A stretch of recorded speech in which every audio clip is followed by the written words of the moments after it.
Most dual citizens don't realize this, but a single misunderstanding at the airport can already trigger secondary screening, missed flights, or denied boarding, even though no law has changed yet. A new US proposal exposed how fragile your travel status really is, and airports are where the damage shows up first.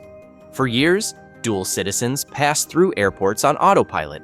Same routine, same confidence. That safety net is disappearing, not because laws changed, but because airline systems and border software now react to uncertainty before humans do. Confusion gets flagged fast. Answer this honestly in the comments before watching further. When you book international flights, which passport do you use and why? This video explains what triggered the fear, how airport systems actually behave, and what dual citizens must understand to avoid problems on their next trip. 9. What triggered the Panic A Bill, known as the Exclusive Citizenship Act of 2025, was introduced in the United States, and its wording immediately raised red flags. The language appears to force US citizens to choose between their American citizenship and any other nationality they hold. For millions of dual citizens, permanent residents with future plans, and frequent international travelers, this sounded extreme and abrupt. Social media amplified the fear quickly, with headlines suggesting instant loss of citizenship and border chaos. Many people did not read the full proposal and reacted to fragments of its language shared online. Even so, the fear was understandable. Citizenship is tied to travel rights, work authorization, family security, banking access, and long-term stability. When legislation appears to threaten that foundation, even indirectly or hypothetically, panic spreads faster than facts. 8.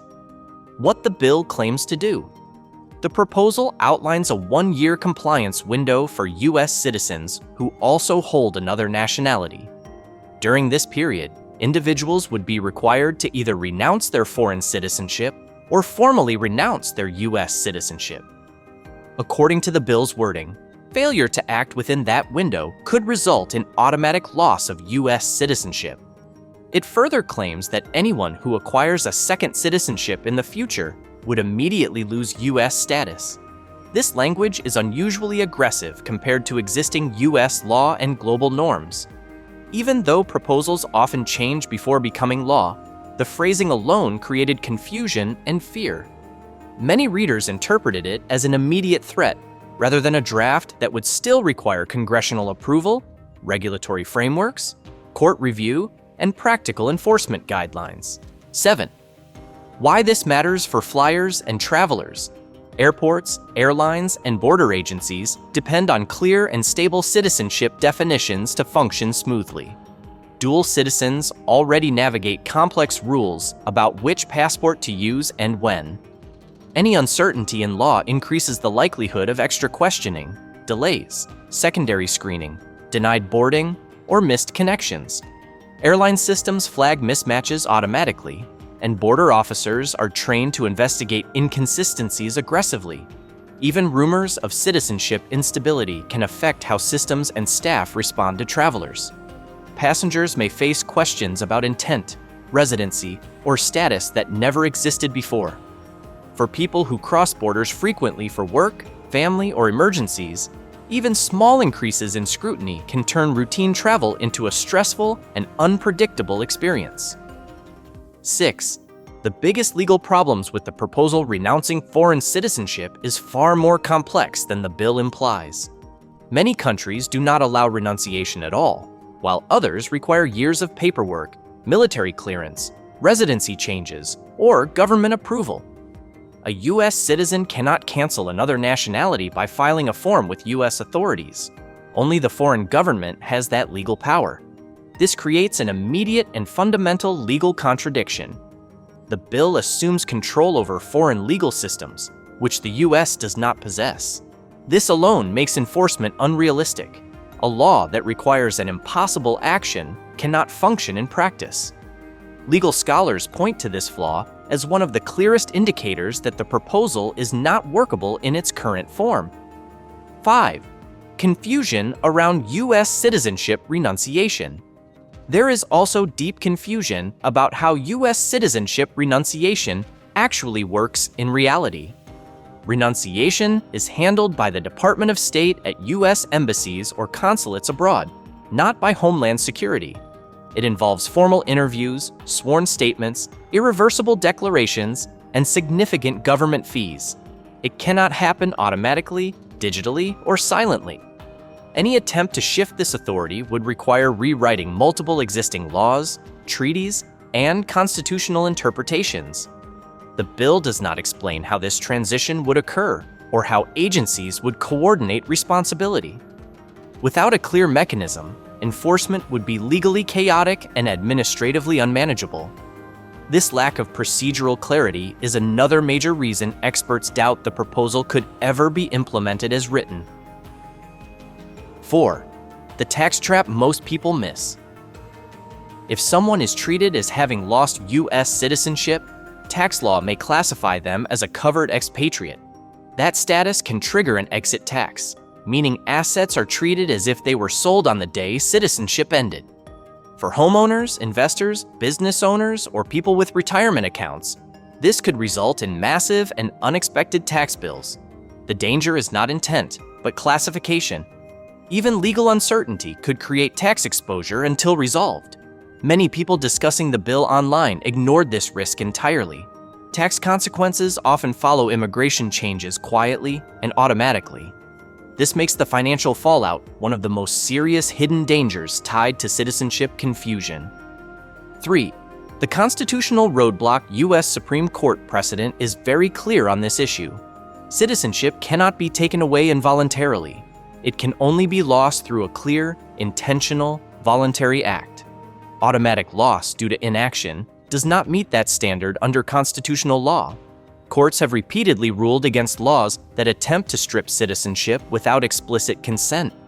This constitutional protection is one of the strongest barriers facing the bill. Even if passed by Congress, it would almost certainly face immediate legal challenges and injunctions. Most constitutional scholars believe it would be blocked or overturned long before it could affect real people. This is a key reason panic should be tempered with legal reality. 2. Why dual citizens should still pay attention. Even if this proposal never becomes law, its existence still matters. It reflects a growing misunderstanding of how dual citizenship actually works in political discussions. Many people are dual citizens by birth, descent, marriage, or automatic legal status without ever making a conscious choice. Proposals like this can influence future policy debates, security clearance rules, military eligibility, or employment restrictions. Governments often test extreme ideas before narrowing them later. Ignoring these signals can be risky. Staying informed allows people to prepare documentation, understand their status, and respond calmly if questioned. Awareness is not panic. It is preparation in a world where citizenship rules are becoming more politicized. 1. What this means when you fly. Practical habits matter more than speculation or online panic. Always use the correct passport for the country you are entering or leaving.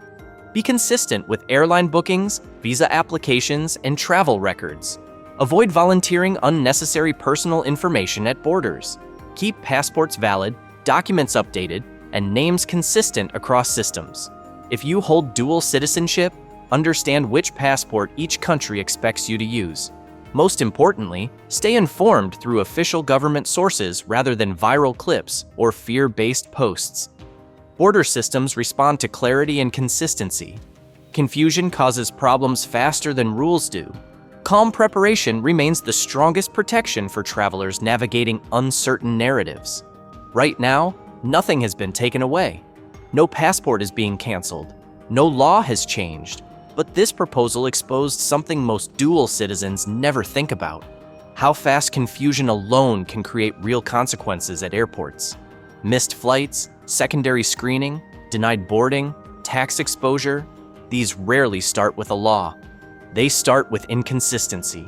If you hold more than one passport, preparation beats panic every time. Stay informed, stay consistent, and never assume the system will figure it out for you. Now answer this honestly in the comments. because it matters more than people realize. Which passport do you use when booking flights, and why? And if you want more clear, calm breakdowns that cut through fear and explain how travel systems actually behave, hit subscribe before you go. These situations won't stop evolving, and the people who stay ahead are the ones who understand the signals early. Stay smart, travel prepared. I'll see you in the next one.